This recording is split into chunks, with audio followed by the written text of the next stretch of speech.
তো যাই হোক, আমার প্রবাসী ভাইদের বাড়ি হচ্ছে মূলত ফেনী ফুলগাজী। তো একজন প্রবাসী ভাই নামবে ফুলগাজীর আগে, আর একজন নামবে ফুলগাজী। তো যেহেতু আমার যাত্রী দুইজন, দুই জায়গায় দুইজনকে নামাইতে হবে, তো যে কথা সেই কাজ, একজনকে নিয়ে চলে আসলাম ফুলগাজী বাজারের আগে। তো ওনাকে এখানে নামাই দিচ্ছি, যেহেতু যার রিসিভার গিয়েছিল ওনার ছোট ভাই, তো ওনার ছোট ভাইয়ের মাথার মধ্যে একটা প্রকারে একটা উঠাই দিচ্ছিল। আসসালামু আলাইকুম, সবাই কেমন আছেন? আশা করছি সবাই ভালো আছেন, আলহামদুলিল্লাহ। নতুন আরেকটি ভিডিও নিয়ে আসলাম আমি আমজাদ আপনাদের মাঝে। আশা করি ভিডিওটার সাথে থাকবেন, সম্পূর্ণ দেখবেন। তো ইতিমধ্যে দেখতে পারতেছেন আমি প্রবেশ করতেছি ঢাকা এয়ারপোর্টে।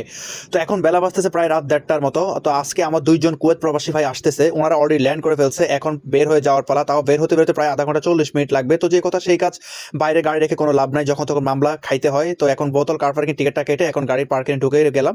এখন গাড়িটা পার্কিং করে ফেললাম। তো কতক্ষণ ওয়েট করার পর প্রবাসী ভাই আমাকে ফোন দিল, ভাই আমরা 2 নম্বর টার্মিনালে আছি, কোথায় আপনি? তো বললাম ভাই যে কাউকে বলেন যে বোতল কার পার্কিংটা কোন দিকে দেখাই দিবে। তো যে কথা সেই কাজ, ওই যে আমার কাঙ্ক্ষিত প্রবাসী ভাইরা চলে আসতেছে।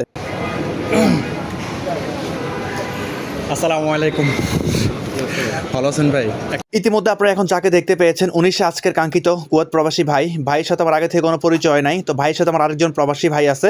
তো ওনারা বিগত 8 দিন আগে আমার সাথে যোগাযোগ করে আজকে ফাইনালি 8 দিন পরে আজকে বাংলাদেশে আসে। তো যে কথা সেই কাজ, ভাইদের মালামালগুলো এখন গাড়ির কাছে নিয়ে চলে আসলাম। তো একটার পর একটা সেটিং করতেছিলাম। আর যেহেতু দুইজন প্রবাসী ভাই, ম্যাক্সিমাম তাদের দুইজনের সাথে প্রায় 4টা গাইড আর 2টা লাকিস, এটা সুন্দর করে নিজ দায়িত্বে সেটিং করতেছিলাম। তো প্রবাসী ভাইরা বলতেছে ভাই দেন আমি একটু ধরি। আমি না ভাই, আপনারা এগুলো পারবেন না, কারণ এটা মুহূর্তে আমার দায়িত্বের কাজ, এটা আমারটা আমাকেই তো সেটিং করতে হবে।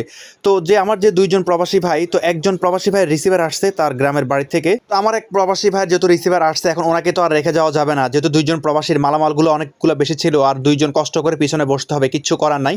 তো দেখতে পাচ্ছেন মালগুলো সুন্দর করে সেটিং করে। তো এখন আমার গাড়িতে আমার পার্সোনাল একটা লুঙ্গি ছিল, সেই লুঙ্গিটা দিয়ে এক সাইডে সুন্দর করে ঢেকে দিলাম, কারণ কোনো প্রকার বাইরে থেকে যাতে না দেখা যায়, যেহেতু বুঝতে পারতেছেন মধ্যরাত বলে কথা।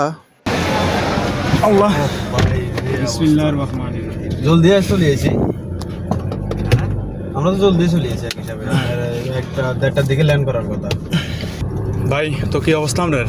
আছি ভাই, এমনি বিদ্যুৎ হরেন শিকার তো অন্য নাকি? কোনো কিছু সমস্যা না ইনশাআল্লাহ, আল্লাহর রহমতে। আলহামদুলিল্লাহ, অবশেষে আমার সেই কাঙ্ক্ষিত কুয়েত প্রবাসী ভাইদেরকে নিয়ে রওনা হয়ে গেলাম ফেনীর উদ্দেশ্যে। তো ওদেরকে আমি রিসিভ করছিলাম প্রায় রাত্রের 2:15 মেবি। তো পিছনে আরও একজন প্রবাসী ভাই আছে, এমনকি আমার মালামালও আছে, ঠিক আছে। তো এমন একটা জায়গার মধ্যে আইসে ফাইসে গেছি যে প্রায় 2.5 ঘন্টার উপরে এক জায়গায় বসা। সামনে নাকি কোন গাড়ি অ্যাক্সিডেন্ট হয়েছে, রাত 3টা বাজে এখানে থামছি, আর এখন বেলা 5:30। তা আমি যদি আপনাদেরকে একটু দেখাই, গাড়ি থেকে নামি,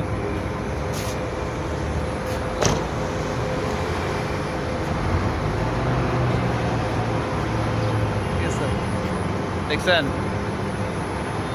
মানে এমন একটা অবস্থা, তা বলার বাইরে। তো আল্লাহ পাক যদি রক্ষা করে আর কি। দেখেন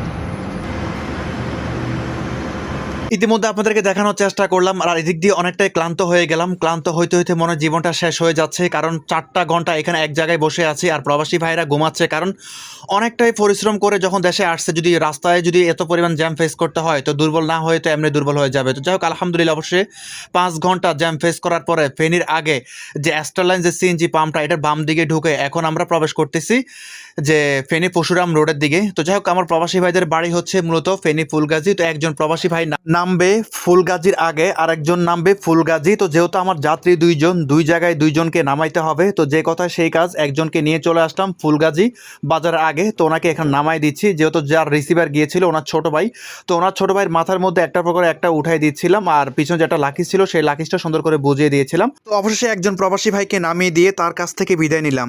ওকে ভাই, ওকে ওকে ইনশাআল্লাহ ভাই, ওকে। দেখো ইতিমধ্যে আপনারা দেখতে পেয়েছেন এক প্রবাসী ভাইকে নামিয়ে দিয়ে এখন এই প্রবাসী ভাইকেও নিয়ে চলে আসলাম তার গ্রামের বাড়িতে। তো আল্লাহ পাকের কাছে লাখো কোটি শুকরিয়া, সে ঢাকা এয়ারপোর্ট থেকে দুইজন কুয়েত প্রবাসী ভাইকে নিয়ে চলে আসলাম তাদের গ্রামের বাড়িতে। অনেকটাই জ্যামজট ফেস করছি ঠিকই, কিন্তু তবু আল্লাহ পাক সহি সালামতে পৌঁছে দিয়েছে। তো এখন প্রবাসী ভাই যে মালামালগুলো ছিল এগুলো এখন নিজ দায়িত্বে নামিয়ে দিচ্ছে। যাই হোক আলহামদুলিল্লাহ, অবশেষে প্রবাসী ভাইয়ের কিছু কথা আপনাদের মধ্যে। আলহামদুলিল্লাহ, অবশেষে অনেক জ্যামজট পার করে ঢাকা এয়ারপোর্ট থেকে আমার সেই কাঙ্ক্ষিত কুয়েত প্রবাসী ভাইকে নামিয়ে দিচ্ছি। এক প্রবাসী ভাইকে নামিয়ে দিয়েছি তার আরেক জায়গায়, আর এখন নামিয়ে দিচ্ছি তার গ্রামের বাড়িতে অন্য জায়গায়।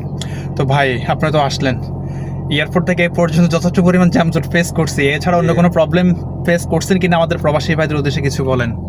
অন্য কোনো প্রবলেম হয় নাই। আমজাদ ভাই সুন্দরভাবে বাড়িতে পৌঁছে দিছে, আলহামদুলিল্লাহ। আমজাদ ভাইয়ের গাড়ি করে সবাই আসবে না। আমি একজন কুয়েত প্রবাসী, বিশেষ করে আমজাদ ভাইয়ের গাড়ি করে আসতে পারেন। তো যাই হোক, ইতিমধ্যে আমার সেই কুয়েত প্রবাসী কি বলছে আপনারা তো শুনতে পেয়েছেন। তো আজকে ভিডিওটা এই পর্যন্ত। যদি ভালো লাগে অবশ্যই শেয়ার করে দিবেন আর পেজটি ফলো করে দিবেন, যাতে সবার আগে ভিডিও চলে যায় আপনার কাছে। আর যারা ইউটিউব থেকে দেখছেন অবশ্যই চ্যানেলটি সাবস্ক্রাইব করে দিবেন। তো সকলে ভালো থাকবেন। আসসালামু আলাইকুম।